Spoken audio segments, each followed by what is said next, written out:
Seja muito bem-vindo. Prazer tê-lo aqui conosco, viu? Uma boa tarde. Obrigado, boa tarde, Mário.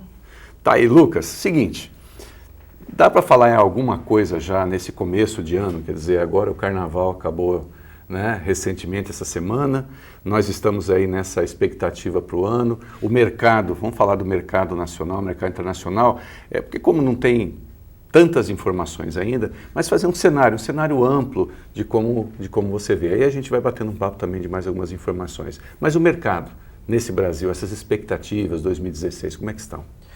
Vamos lá. Tem duas coisas distintas, né? Uma é o mercado nacional, outra é o mercado internacional. E como você mesmo disse, com propriedade, hoje a gente está no começo do ano, estamos começando o ano, porque Carnaval, janeiro, enfim. O que a gente tem é apenas expectativas e perspectivas, né? Em termos internacionais, as commodities estão com uma queda, tá? Principalmente petróleo e commodities agrícolas. De uma maneira geral, no frigir, as commodities agrícolas estão numa queda. Não sei até quanto que vai cair, mas não vejo hoje um cenário de queda maior, porque eu acho que já chegou num limite, principalmente petróleo, as commodities agrícolas, não tem como cair muito mais do que já estão no mercado internacional. Só que vale lembrar, elas estão caindo em dólar. Certo. Tá? Então esse é o panorama do mercado internacional. Está tendo uma ligeira queda das commodities, não sei até quando que vai, porque é um mercado de oferta e demanda, mas acredito que não vai cair tanto mais como caiu, principalmente petróleo. Tá? Esse é um lado da moeda. Por que está caindo? Principalmente porque algumas economias, principais parceiros comerciais do Brasil, como por exemplo a União Europeia, que é um parceiro comercial muito importante nas nossas commodities agrícolas, né, não está tendo aquela recuperação esperada, isso fruto ainda de 2008. E a China, que sempre teve um crescimento muito agressivo, está começando a desacelerar. Tá crescendo? Tá. Para os níveis brasileiros, o crescimento chinês é pesado? É pesado. 6%, 7%. Verdade. Os números não são ainda precisos, mas é um crescimento expressivo. Não é igual no passado recente, mas ainda está crescendo e eles precisam alimentar mais de 1 bilhão de pessoas. É verdade. Ou seja, está crescendo, mas não naquele nível de crescimento que a gente tinha acompanhado anteriormente. Porque antes, o que estava acontecendo? Estava tendo crescimento de demanda chinesa que puxou o preço das commodities para cima. E aí o Brasil se beneficiou. Tá? Acontece o seguinte, esse é o cenário internacional. Agora o cenário nacional, a gente está com alguns problemas de ordem política, que está refletindo na economia, e que por um lado fez com que a moeda brasileira se desvalorizasse. Tá? Que para alguns setores foi muito ruim, mas acabou beneficiando o agronegócio. Okay. Por quê? Ele compensou a queda do preço das commodities em dólar. Então, se for fazer uma média dos mercados de commodities agrícolas, no frigir se manteram no mínimo. Ou seja, mesmo com essa queda em dólar das commodities, em real, essa queda não foi tão significativa. Em alguns casos até aumentou o faturamento. Em alguns caíram, mas na média conseguiu se manter relativamente bem. Ou seja, então, quais são as perspectivas, na minha opinião, para 2016 para o setor do agronegócio, setor agropecuário, enfim. O câmbio brasileiro. Eu não vejo, no curto prazo, uma valorização do real. Ou seja, a gente pode começar a se acostumar nesse ano de 2016. Quando a gente fala em curto prazo, seria o quê? Esse ano? Esse ano. Esse ano realmente não dá para se pensar em muita coisa diferente mesmo. Não dá para ter um valor preciso. Sim. Porque o nosso regime de câmbio ele é flutuante. Bastante, verdade. Quem falar que sabe qual que vai ser o câmbio amanhã, não sabe. Porque o valor do câmbio, estamos falando de dólar, né? Ele é flutuante.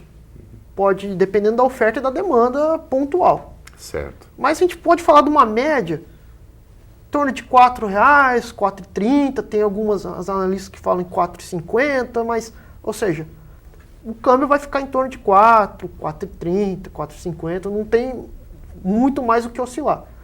E eu não vejo também nenhuma condição hoje dele baixar.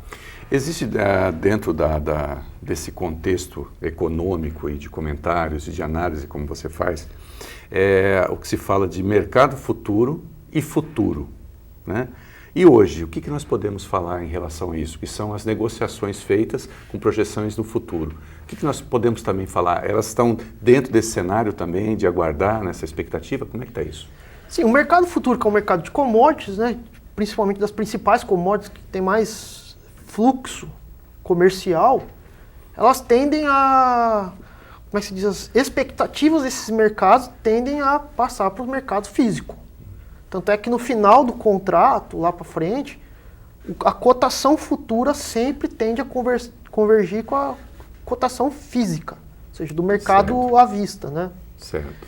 Então é um indicador interessante, que dá para ter uma noção do que vai acontecer. Muitas vezes ele até, como é que se diz, são expectativas autorrealizáveis, né? O próprio mercado futuro acaba influenciando o mercado à vista e os agentes econômicos, as traders e tal, mas tem seu erro como toda previsão. Pode-se falar também, porque muita gente está nos acompanhando, nós estamos aqui aprendendo com um profissional essa questão de entender até os comentários relacionados a mercado, como você está fazendo. Hoje, então, poderia-se dizer, por exemplo, que está muito mais para se trabalhar hoje com uma negociação no mercado spot do que no mercado de futuro? Não dá para ter essa... Também não dá para ter isso. Porque o mercado futuro, na minha visão, ele é mais um mercado para você ter um seguro de preço. Então ela é uma ferramenta de planejamento, que é executada principalmente por grandes produtores, as grandes empresas multinacionais e tal, né? Então eu vejo que o mercado futuro não é nem tanto para especulação financeira, e sim ele é um suporte para o planejamento de curto prazo, ou seja, num horizonte de 1 ano, para você conseguir fazer suas transações comerciais de exportação, importação, sem depender tanto de preço e de câmbio. Na verdade, o mercado futuro é uma ferramenta que equivale a um seguro. Ou seja, para eu conseguir travar meu preço lá na frente. E tem até uma garantia de comercialização. Comercialização, enfim. Mas geralmente já está sendo comercializado. Já está sendo, já está sendo comercializado. O interesse mesmo é travar o preço para você não ficar na dependência de preço e de câmbio, né? Porque o spot seria o quê? Seria negociação imediata? Imediato, por exemplo, quando você vai vender o gado, você já faz a negociação diretamente com o frigorífico. Mas só que, por exemplo, quando você está tratando com o mercado interno, que você está recebendo a mesma moeda, até que isso vai bem. Exatamente. Agora, quando você está, por exemplo, fazendo um processo de exportação para outro país, que aí entra o câmbio e tal, pode ser que dependendo da variação cambial, você tenha até prejuízo na sua operação. Entendo. Então você que tem que travar. Fazer o prognóstico primeiro que já é difícil em qualquer situação, não é só em situação de crise, né? Como você disse, é muito flutuante, né? Essa realidade é muito flutuante, tanto de câmbio como também em relação aos produtos mesmos, né, que são comercializados.